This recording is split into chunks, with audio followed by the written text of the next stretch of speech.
디모데전서 말씀 저를 계속 보고 있습니다.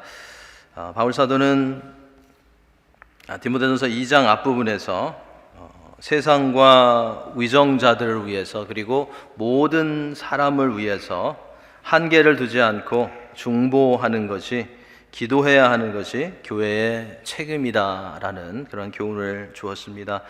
우리가 이러한 말씀들을 항상 마음에 두면서 우리가 보통 마음에 품지 못하고 기도하지 않는 사람들이나 지역들을 위해서 기도하는 그런 훈련을 한다면 우리 자신과 또 교회에 많은 그런 영적인 유익이 있을 것입니다. 우리 매일 저녁에 주보에 나오는 기도 제목을 가지고 기도하실 텐데요. 보통 때 기도하지 않는 사람들, 또 보통 때 기도하지 못하는 그런 지역들을 일주일에 하나씩 더해가면서 기도해 보면 어떨까라는 그런 생각을 해보게 됩니다. 아마 우리의 마음도 풍성해지고 또 우리의 기도를 통해서 일하시는 하나님을 더 자주 체험할 수 있는 그런 기회가 될 것 같습니다.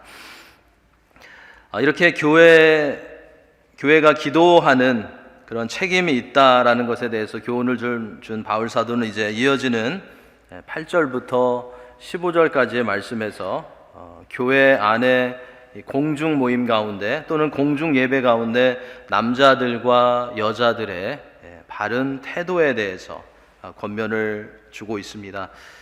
8절에서는 남자 성도들의 태도에 관해서 말씀을 하고 있고요. 9절부터 15절에 걸쳐서는 여자 성도들의 바른 그런 태도에 대해서 교훈을 주고 있습니다. 감사하게도 남자에 대한 교훈은 한 절밖에 없습니다.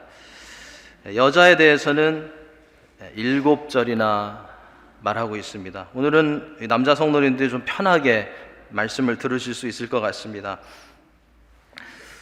누가 아멘 하셨나요?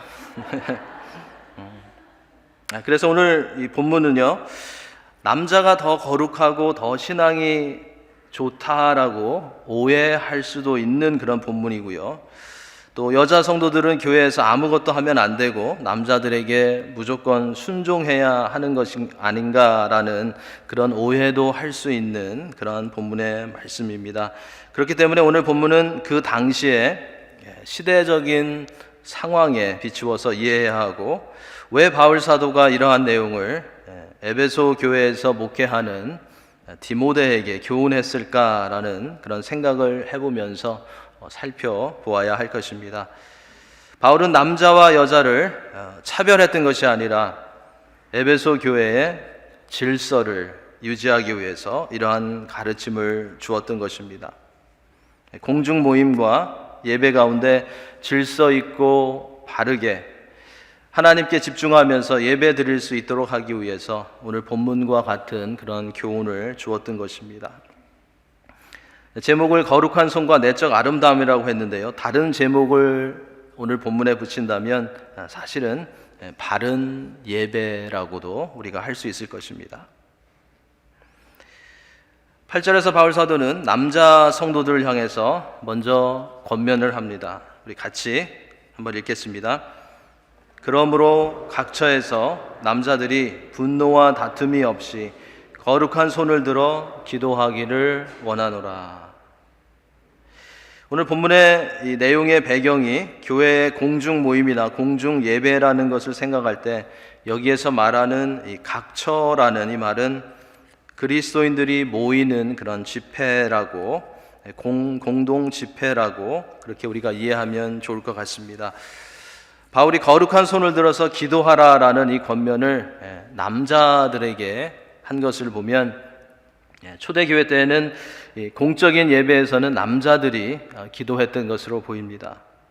요즘도 그렇죠. 요즘도 보통 주일 예배 때에는 남자들이, 장로님들이 대표 기도를 합니다. 이렇게 남자분들이 공적 예배 때 기도하는 것은 하나님께서 주신 큰 특권인데요, 바울 사도는 8절에서 그냥 기도하면 되는 것이 아니라 뭐라고 했습니까? 분노와 다툼이 없이 거룩한 손을 들어 기도하라고 명령하고 있습니다. 그냥 기도하는 것이 아니라 분노와 다툼이 없이 거룩한 손을 들어 기도하라고 했습니다. 그때나 지금이나 1세기나 21세기나 분노와 다툼은 남자 성도들이 실수하기 쉬운 그런 부분입니다. 분노와 다툼 때문에 남자들은 하나님 앞에서 그리고 사람들 앞에서 많은 죄를 짓고 실수하게 됩니다. 아마도 에베소 교회에서는 이러한 일들이 자주 있었던 것 같습니다.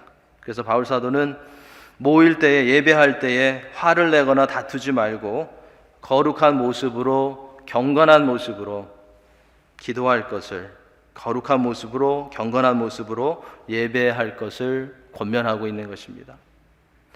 분노와 다툼이 우리를 지배하지 않는 상태에서 서로를 용서하고 오해를 풀고 화목을 회복한 그런 가운데서 기도해야 한다는 것입니다.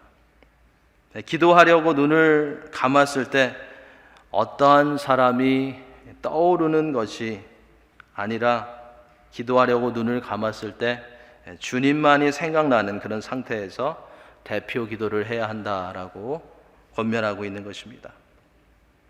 예수님께서도 마태복음 5장 23절, 24절에서 이런 말씀을 하셨습니다. 예물을 제단에 드리다가 내 형제에게 원망 들을 일이 생각나거든. 뭐라고 하셨죠? 예물을 놓아두고 먼저 가서 형제와 화목하고 그 후에 와서 예물을 드리라고 말씀하셨습니다. 바울 사도는 이러한 성경의 원리를 남자 성도들에게 가르치고 있는 것입니다. 그냥 기도하는 것이 아니라 기도를 준비하라는 것입니다. 기도의 마음을 준비하라는 것입니다. 예수님의 동생이었던 야고보 기자는 분노하고 다투어서는 결코 하나님의 의를 이룰 수 없다고 했습니다. 야고보서 1장 19절 20절에 나오는 말씀입니다. 내 사랑하는 형제들아, 너희가 알지니 사람마다 듣기는 속히 하고 말하기는 더디하며 성내기도 더디하라. 사람이 성내는 것이 하나님의 의를 이루지 못함이라. 그러니까 남자들은 교회에서 기도할 때 분노와 다툼을 그치고 기도해야 하고, 또한 기도 내용 가운데는 형제들을 분리하게 하는 그런 기도를 드려서는 안 된다는 것입니다. 여기 계신 분들은 안 그러시겠지만 가끔 남자분들이 마음이 좁아서요, 보통 대표 기도할 때 자신의 감정을 표현할 때가 있죠. 자신의 싫어하는 사람들, 그런 모습들을 지적할 때가 있습니다. 공중 모임에서 하나님께 기도하는 가운데 남의 잘못을 지적하고 비난하는 그러한 마음으로, 그러한 언어로 기도하는 것은 옳지 않은 것이고, 그러한 기도는 하나님께서 받으시지 않는 기도라는 것을 오늘 본문은 우리에게 가르쳐주고 있는 것입니다. 구약을 보면 하나님께서 이스라엘 백성이 아무리 손을 들고 손을 펴고 기도를 많이 할지라도 그 손에 피가 가득함으로 듣지 않으시겠다라고 말씀하셨습니다. 이사야서 1장 15절에 나오는 말씀입니다. 너희가 손을 펼 때에 내가 내 눈을 너희에게서 가리고 너희가 많이 기도할지라도 내가 듣지 아니하리니 이는 너희의 손에 피가 가득함이라 라고 말씀하셨습니다. 굉장히 슬픈 그런 말씀이죠. 우리는 거룩한 손을 들어서 기도해야 합니다.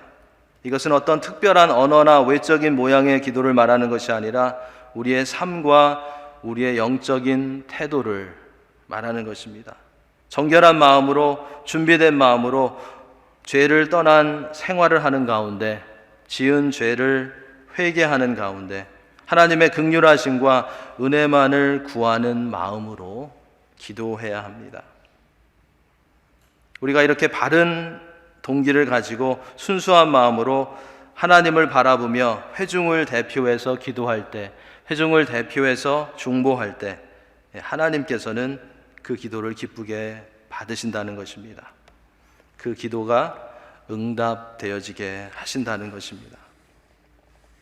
오늘 예배 자리에 계신 여러분들, 특별히 우리 남자 성도님들, 분노와 다툼의 모든 모습을 내려놓고 화목을 회복한 가운데 거룩한 손으로 기도하심으로써 여러분들의 기도를 통해서 하나님께서 항상 영광 받으시고, 여러분들의 거룩한 손 들고 하나님께 드리는 기도를 통해서 주님의 교회가 더욱더 강건해질 수 있기를 예수님의 이름으로 축원합니다.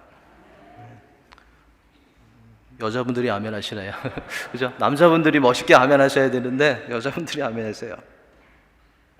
이제 9절부터는 여자 성도님들이 좀 긴장하셔야 하는 그런 말씀이 나옵니다.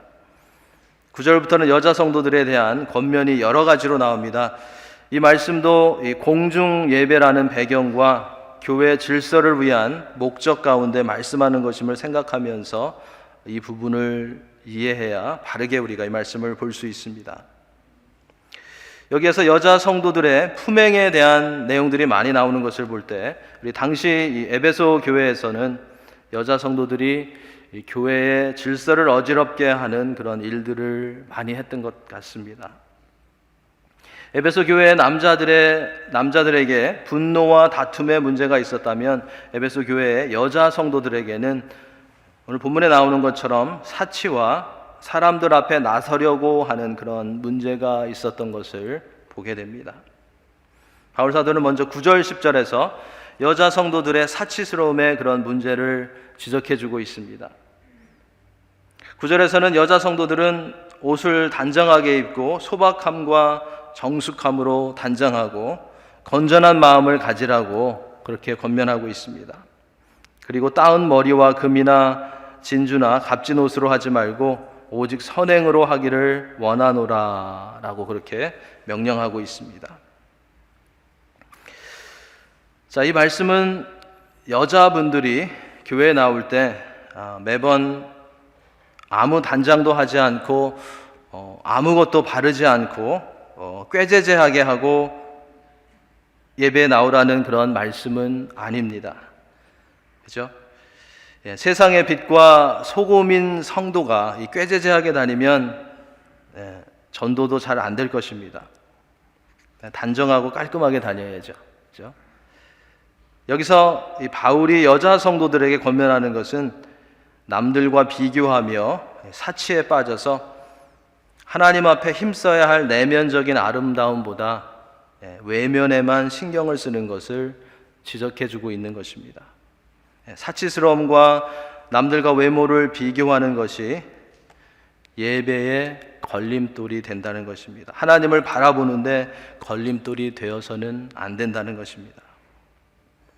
지나치게 화려한 외적인 모습이 아니라 내면을 아름답게 가꾸는 여자 성도가 되어야 한다는 것을 바울 사도는 가르쳐주고 있는 것입니다. 사도 베드로도 이 부분에 대해서 베드로전서 3장에서요 잘 정리해 주면서 보여주고 있습니다. 베드로전서 3장 3절 4절 말씀입니다. 너희의 단장은 머리를 꾸미고 금을 차고 아름다운 옷을 입는 외모로 하지 말고 오직 마음에 숨은 사람을 온유하고 안정한 심령에 썩지 아니할 것으로 하라. 이는 하나님 앞에 값진 것이니라. 우리의 중심을, 우리의 마음을 보시는 하나님 앞에서 우리의 심령을 가꾸면서 하나님께 나아가야 한다는 것을 가르쳐주고 있습니다. 하나님을 경외하는 성도들에게 알맞는, 하나님을 경외하는 특별히 여자 성도들에게 알맞는 단장은 내면의 단장이라는 것을, 마음의 단장이라는 것을 말씀하고 있는 것입니다. 금이나 진주나 값진 것으로가 아니라 기도와 말씀과 선한 행실로 아름답게 내면을 가꾸며 여러분 안에 계신 예수님의 빛을 발하시는 성도님들이 되시기를 주님의 이름으로 축원합니다. 11절부터는 여자 성도들이 교회 안에서 가져야 하는 두 번째 태도를 말해주고 있는데요. 바울 사도는 교회의 질서와 덕을 위해서 잘 그때 상황을 이해하시면서 이 말씀을 보셔야 됩니다. 교회의 질서와 덕을 위해서 여자 성도들은 순종하고 조용히 배우라고 했습니다. 11절, 12절 말씀 우리 함께 읽겠습니다.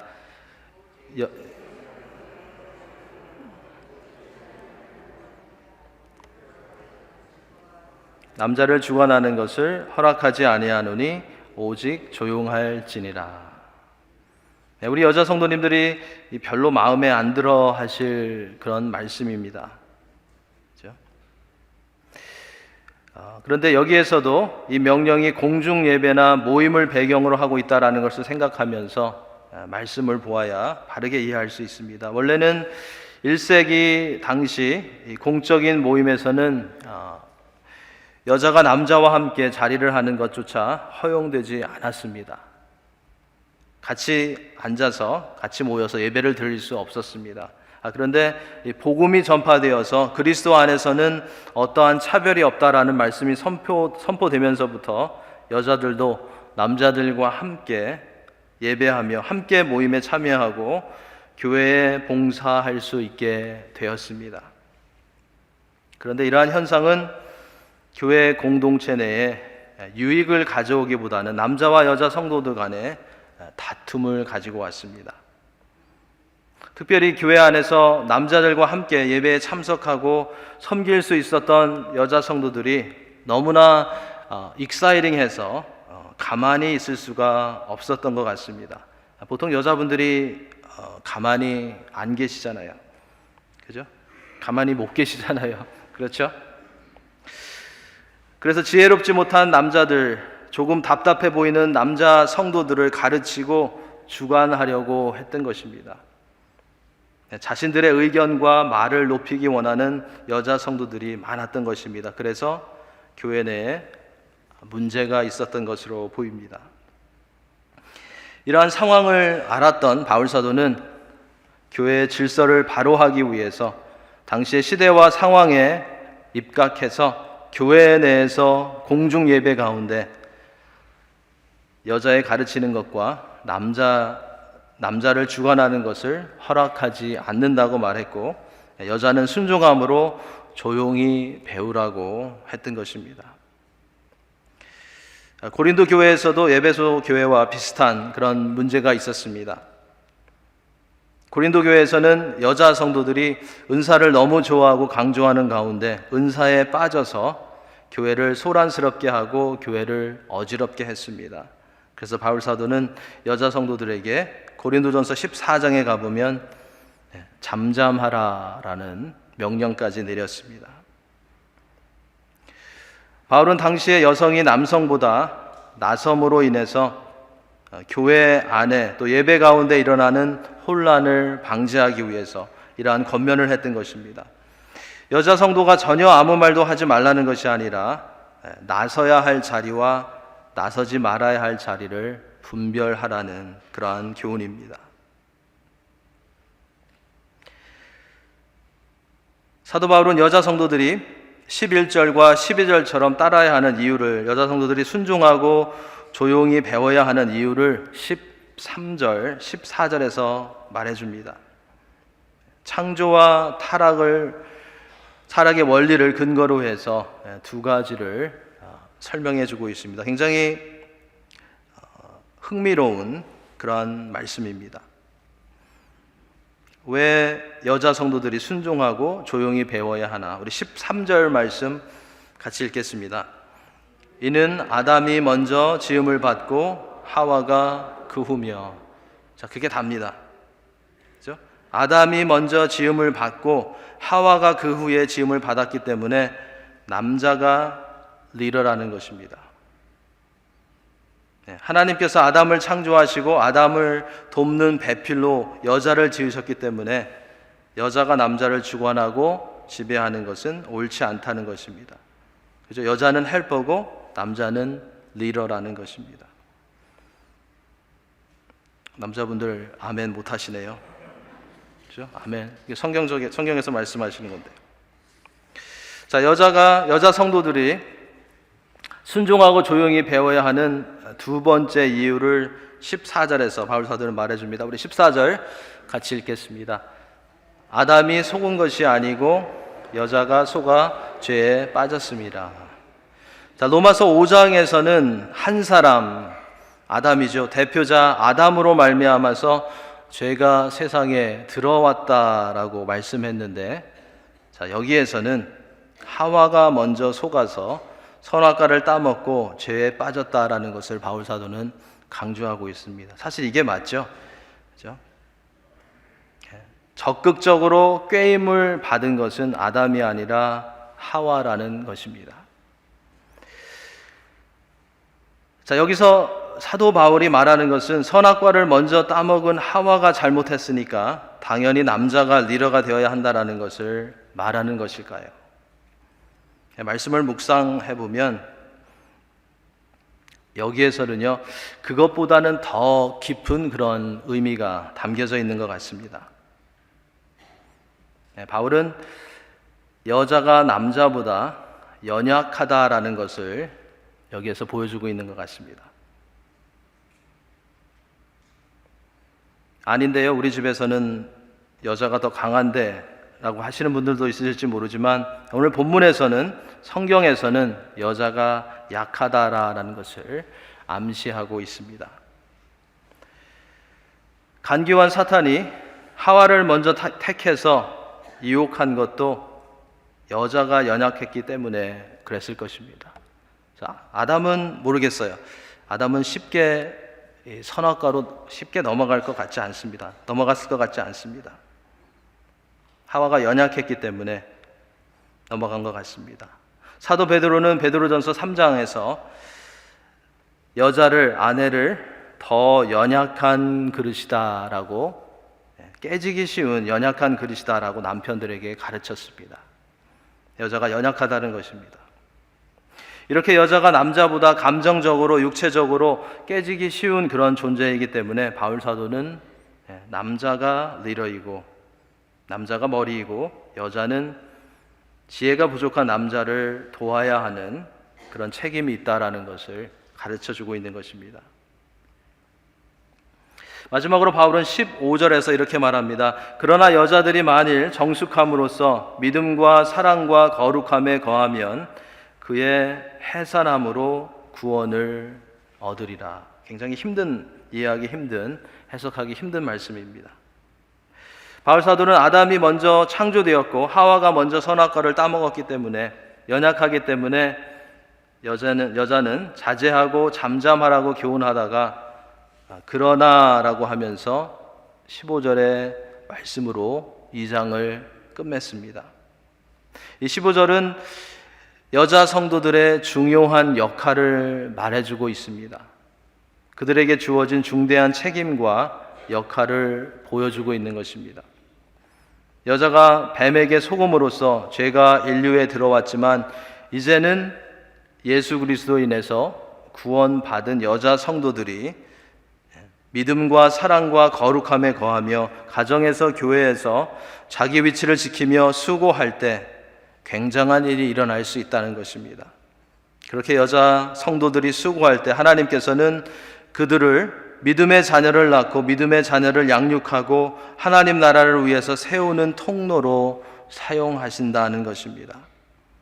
복음의 통로로, 구원의 통로로 여자 성도들을 사용하신다는 것입니다. 그만큼 여자 성도들의 역할이 믿음의 공동체에서 중요하다는 것입니다.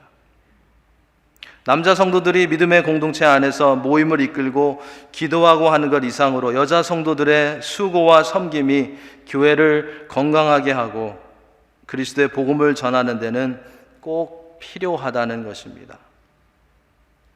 여자 성도님들, 여러분 한 분 한 분이 주님의 교회에 꼭 필요하다는 것을 잊지 마시기 바랍니다. 오늘 우리가 함께 살펴본 8절부터 15절의 말씀은 우리가 교회 내에서 지켜야 하는 위치가 있다라는 것을 가르쳐 줍니다.